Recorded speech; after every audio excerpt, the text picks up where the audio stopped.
Political science के लगभग 8 short question बताने वाले। शॉर्ट क्वेश्चन में आप देखोगे बहुत इंपॉर्टेंट क्वेश्चन है और ये मॉडल पेपर से सेट नंबर 1 से लेकर सेट नंबर 5 में से निकाला गया मस्त क्वेश्चन है। आप एक बार देखो, पहला क्वेश्चन आप देख सकते हो, अन्ना हजारे आंदोलन क्या है, इनकी मांगे क्या है। तो ये क्वेश्चन 2 बार बिहार बोर्ड में पूछा गया है। तो आइए सबसे पहले देखो, अन्ना हजारे थे कौन। अन्ना हजारे एक प्रकार के रिटायर्ड फौजी थे और 2011 ईस्वी में भ्रष्टाचार के खिलाफ एक आंदोलन चलाए थे। वो अहिंसक आंदोलन था, उसी को हम अन्ना हजारे आंदोलन कहते हैं। अन्ना हजारे साहब एक रिटायर्ड ऑफिसर थे फौजी क्षेत्र में और 2011 ईस्वी में भ्रष्टाचार फैल रहा था, उसके खिलाफ एक अहिंसक आंदोलन चलाए थे, उसी को अन्ना हजारे आंदोलन कहा जाता है। अन्ना हजारे आंदोलन 2011 में भ्रष्टाचार के खिलाफ चलाया गया एक अहिंसक आंदोलन था। इसका मुख्य उद्देश्य जन लोकपाल बिल लागू करना था। जन लोकपाल का मतलब होता है जनता के जनता के जितना भी नियम कानून होता है उनका सुव्यवस्थित तरीकों से पालन करना जन लोकपाल कहलाता है। इनके बिल लागू करना था जिससे भ्रष्टाचार की जांच के लिए स्वतंत्र संस्था बनाई जा सके। और इनकी प्रमुख मांगे कौन कौन है? जन लोकपाल की नियुक्ति करना, सभी सरकारी अधिकारियों और नेताओं को इसकी सीमाओं पर लाना, इसकी सीमा में लाना, मतलब वो अपने फिक्स पावर के से ज़्यादा इस्तेमाल नहीं कर सकते हैं, अपने दायरे में रहें, जितना उनके पास पावर है उसी के अंडर में काम करें, सीमा पार करके दूसरा क्षेत्र में न जाकर अपना नियम कानून लागू करें, भ्रष्टाचार पर कड़ी कार्रवाई लगाएं। मुख्य रूप से देखोगे ना तो यही है, भ्रष्टाचार पर कार्रवाई करना, भ्रष्टाचार के खिलाफ आंदोलन चलाना, भ्रष्टाचार को दूर करना, इनका मुख्य एक प्रकार से कह सकते उद्देश्य था। ठीक है, तो है परिभाषा लिख देना, इनका उद्देश्य लिख देना, जन लोकपाल बिल लागू करना और भ्रष्टाचार दूर करना, इसका मुख्य उद्देश्य है। 2 बात लिखना, ज्यादा से ज्यादा मत लिखना, मुख्य परीक्षा काफी करीब है। मेन परिभाषा 2 मांग लिख दो, कौन? जन लोकपाल बिल लागू करना और भ्रष्टाचार दूर करना, बस हो गया। अगला देखो 2 नंबर क्वेश्चन, बलवंत राय मेहता समिति का स्थापना कब हुआ, इसकी सिफारिश लिखें। देखो बलवंत राय मेहता 1957 ईस्वी में बलवंत राय मेहता ने पंचायती राज का स्थापना करते हैं। पंचायती, ग्राम पंचायत नहीं, ग्राम पंचायत देखोगे तो 1992 में लागू हुआ था 73वां संविधान संशोधन अधिनियम में, लेकिन पंचायती राज का संशोधन, पंचायती राज का सिफारिश 1957 में दे दिया गया था बलवंत राय मेहता के द्वारा। तो इसी कैटेगरी को लिखोगे। बलवंत राय मेहता समिति की स्थापना 1957 में भारत में पंचायती राज व्यवस्था की समीक्षा और इसे मजबूत करने के उद्देश्य से किया गया था।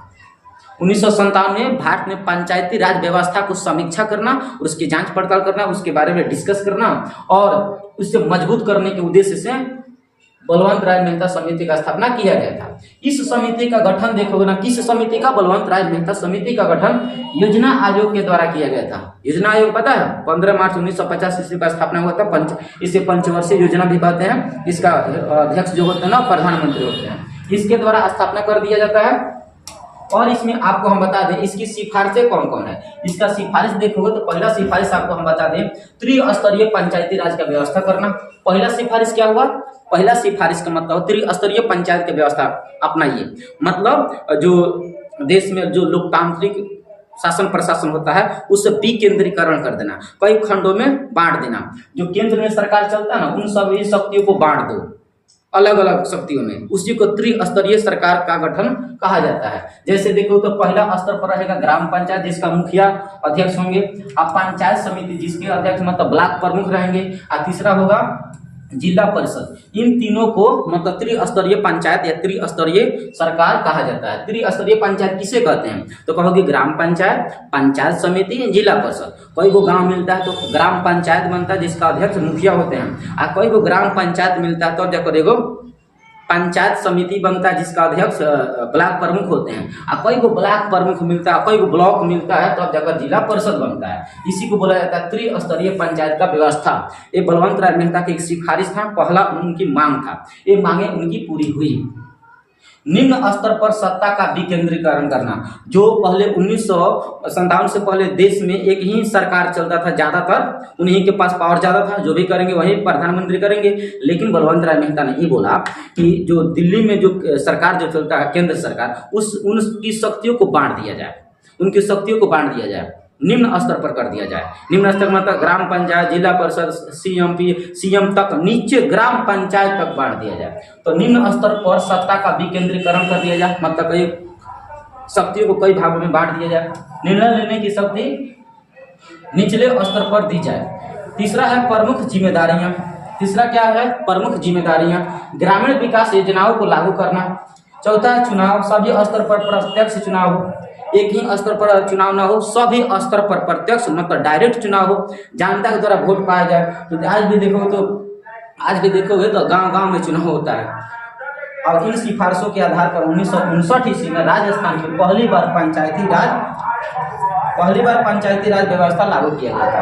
राजस्थान में पहली बार पंचायती राज व्यवस्था में त्रिस्तरीय पंचायत है ना, इसी को पंचायती राज व्यवस्था के नाम से जानते हैं। लेकिन ग्राम पंचायत की स्थापना की बात करोगे तो 1992 में होता है। ये पंचायती राज है। इस सिफारिश ये हुआ बलवंत राय मेहता की सिफारिश कौन है? तो तीन को लिख देना। त्रिस्तरीय पंचायत का गठन करना, निम्न स्तर में सत्ता को विकेंद्रीकरण कर देना, चुनाव कराना, ये इनकी मांगे थी। ठीक है। शाह जांच आयोग क्या होता है? 2 नंबर में पूछेगा शाह जांच आयोग क्या होता है। देखो शाह जांच आयोग, देखो ना, शाह एगो न्यायाधीश हुआ करते थे 1977 ईस्वी में। देखो एक बार ध्यान से, शाह जांच आयोग की स्थापना 1977 में जनता पार्टी की सरकार द्वारा की गई। याद है ना? 1977 में सबसे पहली बार गैर कांग्रेसी नेताओं का गठन करके गैर कांग्रेसी नेता प्रधानमंत्री बनते हैं, मोरारजी देसाई। उन्हीं के अध्यक्षता मतलब उन्हीं के देखरेख में 1977 इसमें जनता पार्टी की सरकार ने मिलकर शाह आयोग का गठन करता। 1977 में मोरारजी देसाई के नेतृत्व में, मतलब उनके देखरेख में। इसका उद्देश्य 1975-77 में आपातकाल के दौरान हुए सरकार और अधिकारियों के दुरुपयोग की जांच करना था। मतलब इसका शाह आयोग का मुख्य उद्देश्य क्या है? तो शाह आयोग का मुख्य उद्देश्य है 1975-77 के बीच में जो आपातकाल लागू हुआ था, उस आपातकाल में सरकार और अधिकारी बहुत ज्यादा अपनी शक्ति का दुरुपयोग किया था। उन्हीं दुरुपयोग करने वाली शक्तियों को जांच पड़ताल करना इसका मुख्य उद्देश्य था। इसका उद्देश्य क्या है? तो 1975-77 में आपातकाल के दौरान हुए सरकार और अधिकारी के दुरुपयोग की जांच करना था। यह आयोग सुप्रीम कोर्ट के सेनावृत्ति न्यायाधीश जेसी शाह की अध्यक्षता में गठित किया गया था। शाह आयोग का गठन कब किया गया था? 1977 में। किसकी अध्यक्षता में? तो जेसी शाह। ये कौन थे? मुख्य सुप्रीम कोर्ट के सेनानिवृत्ति थे, मतलब सुप्रीम कोर्ट के नाम रिटायर्ड जज थे। सेनावृत्ति का मतलब होता है रिटायर्ड न्यायाधीश थे। इनका मुख्य उद्देश्य क्या है? इनका मुख्य उद्देश्य है, शाह आयोग का मुख्य उद्देश्य है आपातकाल के दौरान नागरिक अधिकारों के हनन की जांच करना, पहला।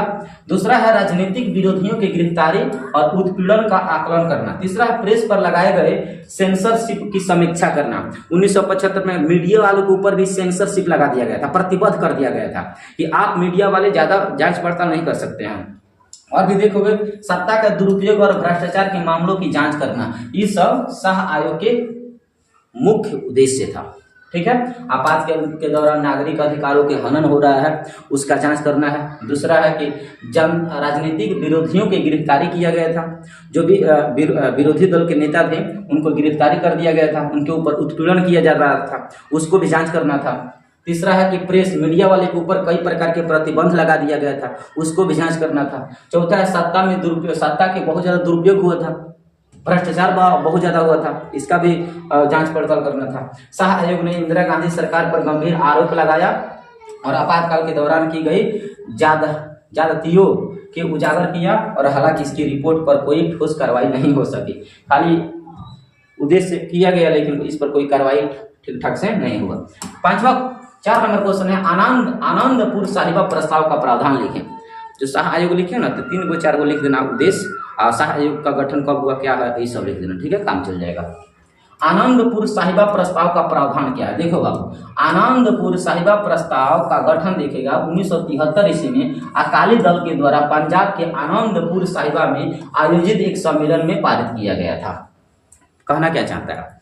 आनंदपुर कहाँ है? तो पंजाब में, मतलब चंडीगढ़ वाला एरिया में, पंजाब में है। अकाली दल क्या है? सिख, देखो ना, सिख संप्रदाय में एगो अकाली दल होता है, क्षेत्रीय राजनीतिक दल है। जैसे हमारे यहाँ राजद है, जदयू है, उसी प्रकार पंजाब में अकाली दल है, अकाली दल है, ठीक है। 1973 ईस्वी में अकाली दल द्वारा पंजाब के आनंदपुर साहिबा में आयोजित एक सम्मेलन में पारित किया गया था। क्या पारित किया गया था? लाइट भाग गया, आ गया लाइट, देखो फिर से। आनंदपुर साहिबा प्रस्ताव का गठन 1973 ईस्वी में अकाली दल के द्वारा पंजाब के आनंदपुर में आयोजित एक सम्मेलन में पारित किया गया था। आनंदपुर में एक सम्मेलन हुआ था, उसी सम्मेलन में अकाली दल के द्वारा 1973 ईस्वी में आनंदपुर साहिबा प्रस्ताव का गठन किया गया था, ठीक है। इसका उद्देश्य सिख समुदाय की धार्मिक, राजनीतिक और आर्थिक स्वायत्तता सुनिश्चित करना था।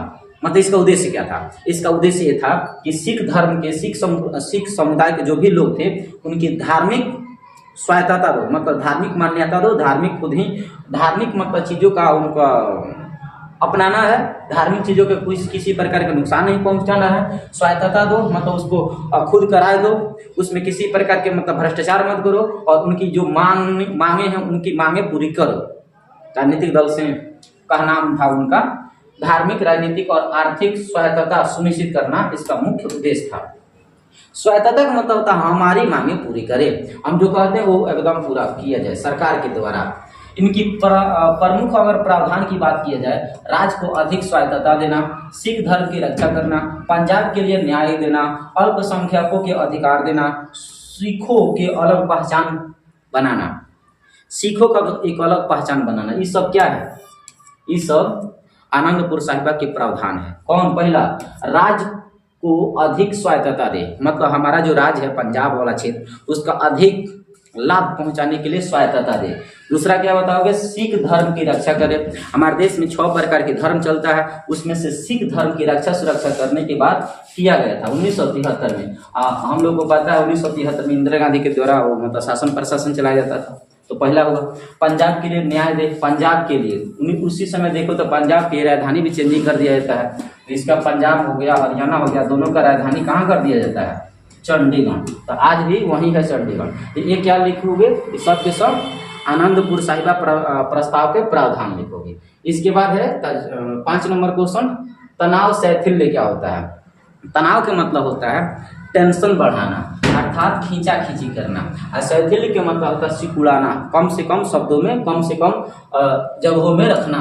तो तनाव शैथिल्य तब उत्पन्न होता है जब शीत युद्ध हो रहा था ना, शीत युद्ध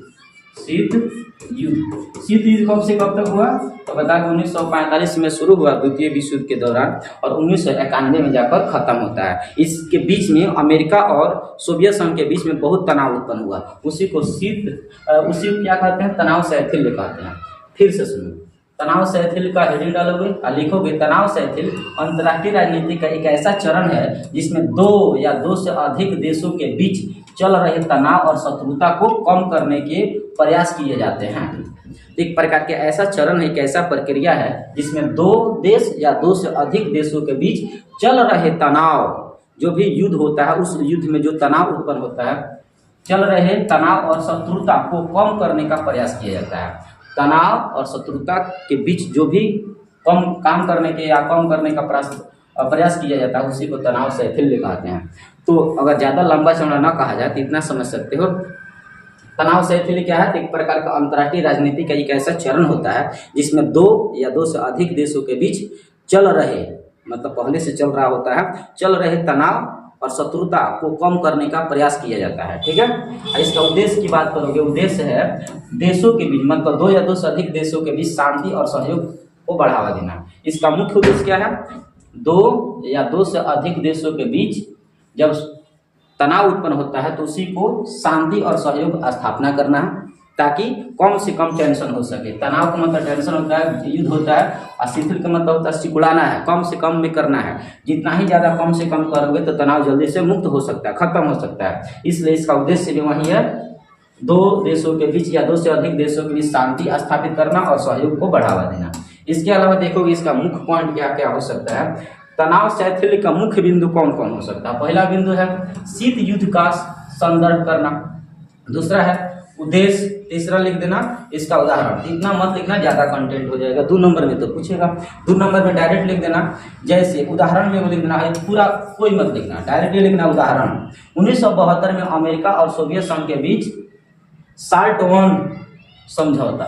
जब 1972 ईस्वी में अमेरिका और सोवियत संघ के बीच साल्ट वन समझौता हो जाता है ना, तो धीरे से तनाव कम हो जाता है। तनाव शिथिल का मतलब यही होता है युद्ध को कम से कम में लाना, युद्ध को खत्म करना या शांति बनाए रखना शिथिल कहलाता है, तनाव शिथिल। तो तनाव शिथिल कब हुआ? जब अमेरिका और सोवियत संघ के बीच जब समझौता हो गया ना, तो तनाव सिकुड़ जाता है, खत्म हो जाता है, उसी को बोलते हैं तनाव शिथिल। इसका एक उदाहरण लिखोगे और दूसरा भाई परिभाषा लिख देना। यहाँ तक परिभाषा लिखने के बाद क्या करेगा भाई, उदाहरण लिख देना समझौता। इसके बाद देखो दलित पैंथर्स ने कौन से मुद्दा उठाए हैं। दलित क्या होता है? जो निम्न जाति के कैटेगरी के लोग होते हैं उन्हीं को दलित कहा जाता है। तो दलित पैंथर्स ने कौन से मुद्दा उठाए थे? तो देखो सबसे पहले ही समझो दलित पैंथर्स होते कौन है। तो महाराष्ट्र वाले एरिया में देखोगे तो दलितों के द्वारा बहुत बड़ा हंगामा किया गया था। कब? 1972 में। दलित पैंथर्स 1972 ईस्वी में महाराष्ट्र में स्थापित एक सामाजिक राजनीतिक संगठन था। तो दलित पैंथर्स क्या है? तो 1972 में स्थापित महाराष्ट्र के सामाजिक राजनीतिक सामाजिक हो गया, राजनीतिक हो गया, संगठन था। दलित पैंथर्स क्या है? वो संगठन है। कब हुआ? 1972 में। कहाँ? महाराष्ट्र में। सामाजिक और राजनीतिक संगठन है। इसका उद्देश्य की बात करोगे तो दलित समुदाय के अधिकारों की रक्षा करना, उनके शोषण के खिलाफ लड़ाई करना इसका मुख्य उद्देश्य था। तो उस समय 1972 ईस्वी में बहुत ज़्यादा इनके साथ भेदभाव किया जाता था, इनको शोषण किया जाता था। तो उन शोषण को खत्म करना और उनकी मांगें पूरा करना, उनकी अधिकारों का रक्षा करना इसका मुख्य उद्देश्य था। इस संगठन ने भारतीय समाज के व्याप्त जातिगत भेदभाव और उत्पीड़न के खिलाफ आवाजें उठाई। दलित पैंथर्स द्वारा उठाए गए मुद्दे निम्नलिखित है। जो क्वेश्चन है ना कि दलित पैंथर्स के कौन कौन से मुद्दा था, अब ये मुद्दा 3-4 को लिखोगे। पहला जातिगत भेदभाव खत्म करना, दूसरा छुआछूत और सामाजिक अन्याय खत्म करना, शिक्षा और रोजगार के अधिकार दिलाना। तो ये 3 गो उनकी मांग था, ये तीनों मांगे लिख लेना। इसके बाद लास्ट वाला 7 नंबर है, एक और है। इसके बाद शक्ति संतुलन क्या होता है? शक्ति संतुलन क्या होता है? देखो विश्व स्तर पर यदि कोई देश बहुत ज्यादा ताकतवर हो जाता है तो उसके पड़ोसी देश यदि कमजोर है तो अपना शक्ति उस पर दिखाना शुरू कर देता है। इससे क्या होता है ना, शक्ति बिगड़ जाता है। तो जब 2 या 2 से अधिक देशों के बीच एकदम संतुलन बनाना, शक्तियों को बराबर ही दिखाना, वही शक्ति संतुलन होता है। शक्ति संतुलन के मतलब होता है balance, power of balance. Balance of power मतलब पावर पे बैलेंस बनाकर रखना है, ना ज़्यादा ताकतवर रहना है और ना ही ज़्यादा कमजोर रहना है। अगर ज़्यादा ताकतवर रहोगे तो कमजोर वाले को ज़्यादा दबाने की कोशिश करोगे। इसी को क्या कहा जाता है? शक्ति को संतुलन बनाकर रखा जाता है। तो शक्ति संतुलन अंतर्राष्ट्रीय राजनीति की एक अवधारणा है जिसमें विभिन्न देशों के बीच शक्ति का एक ऐसा विचार सुनिश्चित किया जाता है कि कोई एक देश या गुट इतना शक्तिशाली न हो जाए कि वह दूसरे पर प्रभुत्व स्थापित कर सके। इसका उद्देश्य शक्ति बनाए रखना और आक्रामकता को रोकना होता है। क्या कह रहा है? कह रहा है कोई भी देश या गुट इतना शक्तिशाली न हो जाए कि वह दूसरों पर अपना प्रभुत्व जमा सके, अपनी दबदबा बना सके। इसलिए इसका उद्देश्य रखा गया है शांति बनाए रखना और आक्रामकता को रोकना। इसलिए सभी देशों के बीच में शक्ति संतुलन करना बहुत जरूरी है। जैसे में देखोगे इसका शक्ति संतुलन कायम करने का कुछ तरीका है, जैसे सैन्य शक्ति का विकास करना, संधियां और गठबंधन बनाना, हथियार नियंत्रण करना। नियंत्रण तो कंट्रोल, ना ज़्यादा बेचनी चाहिए और ना ही ज़्यादा किसी को खरीदवानी चाहिए। और लास्ट में लिखना तटस्थता की नीति। तटस्थता की नीति का मतलब होता है दोनों देशों के बीच संतुलन कायम करना, न ज़्यादा कम होना न ज़्यादा ऊपर होना। और लास्ट में वीटो शक्ति तो जानते हो, वीटो शक्ति तो लिखवाया गया। वीटो शक्ति क्या है? विश्व में 5 गो देशों के पास वीटो शक्ति होता है। तो वीटो शक्ति, पावर ऑफ वीटो या वीटो पावर देखोगे एक प्रकार के विशेष अधिकार होता है जो किसी व्यक्ति या संस्था को कानून को रोकने का अधिकार प्रदान करता है। तो वीटो शक्ति एक प्रकार के विशेष अधिकार होता है जो किसी व्यक्ति या गुट को कानून को रोकने का अधिकार रखता है। ठीक, यह शक्ति संयुक्त राष्ट्र में विशेष रूप से सुरक्षा परिषद के 5 अस्थायी देशों को प्राप्त है। संयुक्त राष्ट्र संगठन के सुरक्षा परिषद होता है, इस सुरक्षा परिषद में 5 देशों को विशेष तौर पर अस्थायी सदस्यों को दिया गया है। जैसे कौन कौन है तो देखोगे तो 2 एशिया में के देश है और 2 यूरोप का है, 1 अमेरिका का है। 5 देश कौन कौन है वीटो शक्ति वाला, वीटो पावर वाला? 1 अमेरिका है, रूस है, चीन है, ब्रिटेन है और फ्रांस है। इन 5 को वीटो पावर है। इन 5 को कहा जाता है अस्थायी देश। और बाकी सभी को 5 को अस्थायी देश होता है और 10 को अस्थायी होता है। ये अस्थायी का मतलब होता है कभी भी 2 साल के अंदर में कभी भी हटाया जा सकता है। और 5 को क्या बोलते हो? अस्थायी देश बोलते हो। ये कभी भी नहीं हटता है। इसके पास इतना पावर होता है कि इंटरनेशनल लेवल पर कोई भी व्यापार होता है तो उनके नियम कानून बना भी सकता है, रोक भी सकता है। इन 5 के पास ज़्यादा शक्ति है, इसलिए इसे अस्थायी देश कहा जाता है। हमारा भारत किस में आता है? और अस्थायी देश में आता है। 13 कितना क्वेश्चन? 8 क्वेश्चन। 8 क्वेश्चन लिख लेना। ओके।